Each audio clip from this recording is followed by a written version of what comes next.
Hey sports fans, Coach Nick here, and this video is brought to you by the online BBallBreakdown membership. Click the first link in the description below to learn more and join. Good. In Game 1 of the NBA Finals, the Warriors' defense held Kawhi Leonard to his third lowest number of field goal attempts in the playoffs. While his leg injury has made him look a little slow and tired, Golden State's defense had a lot to do with getting the ball out of his hands. So let's take a look at what they're doing and, considering the outcome, if it's really worth it.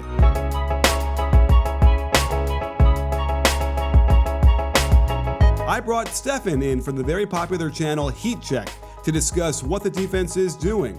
I'll be on his channel going over the great things Fred VanVleet is doing that might go unnoticed, so stay tuned.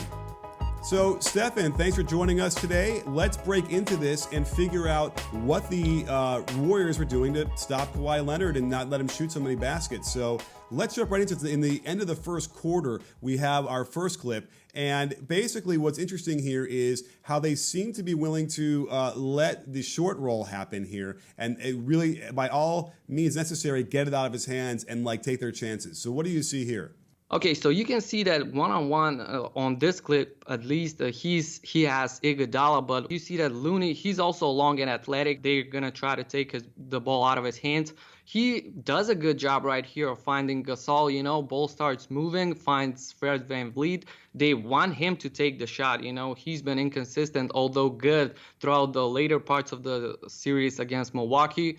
He does a nice pump fake here and just knocks down the jumper, but the Warriors all throughout the game were just willing to just get the ball out of his hands and make other players beat them. What I found interesting here is that, whenever the pairing is Iguodala and Looney, for instance, they're going to double hard and get the ball out of his hands. And they're going to invite the short roll to Gasol, which is strange because Gasol is so good at that and will generate good shots for the team. But again, that's how focused they are on not letting Kawhi Leonard get them and beat them. Other thing that I want to emphasize is Gasol, the thing that he does with sort of a hot potato offense, he gets it, he's going to get rid of it. I want him to kind of get the ball, go to the rim a bit more. But right here in this situation, he just recognizes, time and space. He finds VanVleet out on the three, and from that point on, it's just money. That's a great point. I've been waiting for Gasol to act like a 20-point-per-game scorer his whole career, and he doesn't like he wants to do it. So let's move on to the second quarter, where Kawhi Leonard gets another pick and roll on the wing this time. So he's not attacking from the top.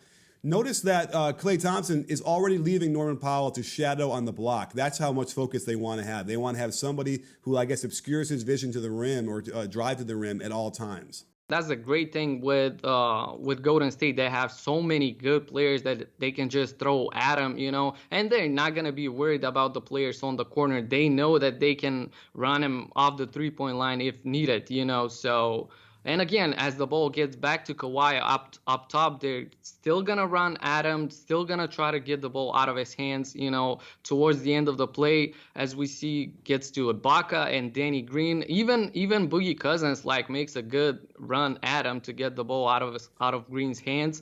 That all ends with a tough shot by Norman Powell. But they're lucky here. Toronto is kind of lucky here that Ibaka is great on the boards. Again, the key here is that you want to see good rotations. You watch the Warriors because they're spot on every rotation they get here all the way through. If you can get Boogie Cousins to rotate early and then to close out like he did on Danny Green, then there's something going on there. I don't know if he's playing for a new contract or what it is. He's excited to be in the finals.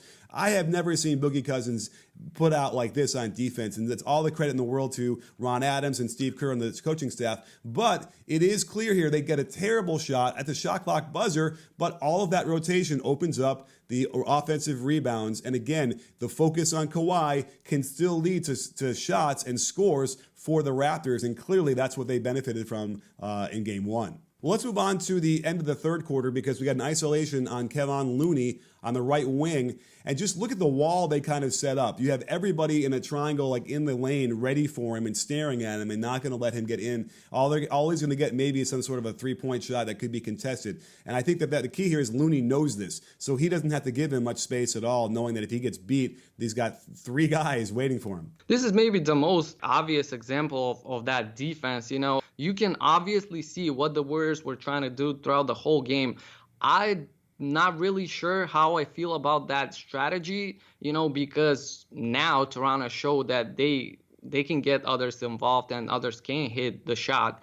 But it's going to be interesting to see in game two. Is there going to be some type of adjustment? Because Warriors do have the personnel to do that. Like, they have long athletic bodies. I'm not really sure how I feel about this. I agree. I think that, in this case, when Kawhi Leonard gets into the lane, he draws Livingston too. And I get it. There's almost no time on the clock. They barely get that shot off. But in theory, Livingston didn't need to do that, although it was a good contest. So this defense is generating offense for the other players. Again, the Warriors probably don't mind it as much, but they're going to have to make some sort of adjustment if they want to, get more stops, multiple stops deep in the game.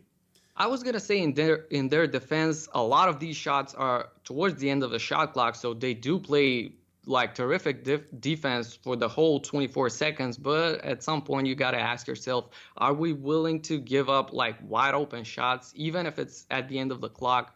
That's something to think about. For sure. Well, at the end of the game, a similar idea here where they get another isolation on Looney. So they did a good job to force switches on the pick and roll. And you can see here where Iguodala simply just leaves his man Gasol just to charge at him on top, which, seems to be a dicey proposition because it lets Kawhi see the whole floor and, dice them up. But when you have guys in the back like Clay and Dre, they're going to cover a lot of ground anyway. So what do you see here, how this plays out? And again, is this worth the gamble?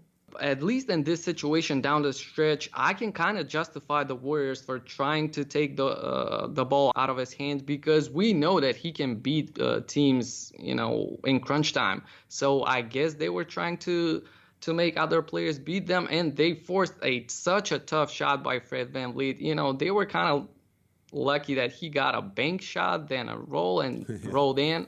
But you're not going to get that every day. So I guess the Warriors will take this, even though they lost this game. It cost them a game. But, it's going to be different in game two. This was the shot I tweeted out and said, now this is how you know you're destined to win the game at 3:30. They could not get a stop down the stretch here when they needed to. And clearly it's a gamble, but I think that this is a worthwhile gamble. I know the Warriors coaching staff will be looking at this and say they can have that shot every game. They could, if they win Game 7 that way, then tip your cap and hand them the trophy. The same thing happens again even later in the game. Again, the focus here is we've seen the heroics that Kawhi's had deep in the playoffs, and it's a little bit different because they're up 8. So, this is one of those things where they have some leeway here, the Raptors do. But again, you see them literally just flat out on the pick and roll.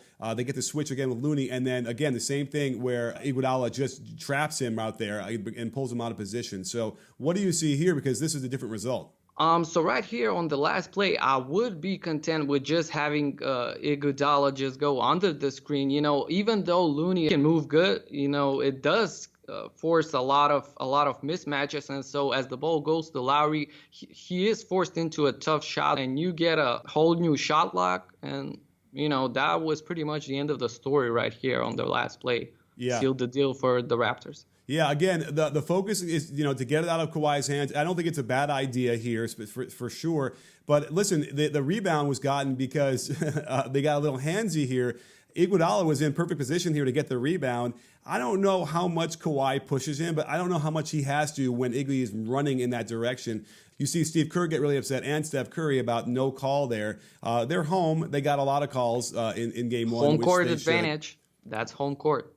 So we'll have to keep our eye on whether they're going to play the same way in game two. I think that they will. They're going to gamble and take that risk that other players will get those open shots and maybe not hit them as often. What do you think they're going to do in game two, Stefan?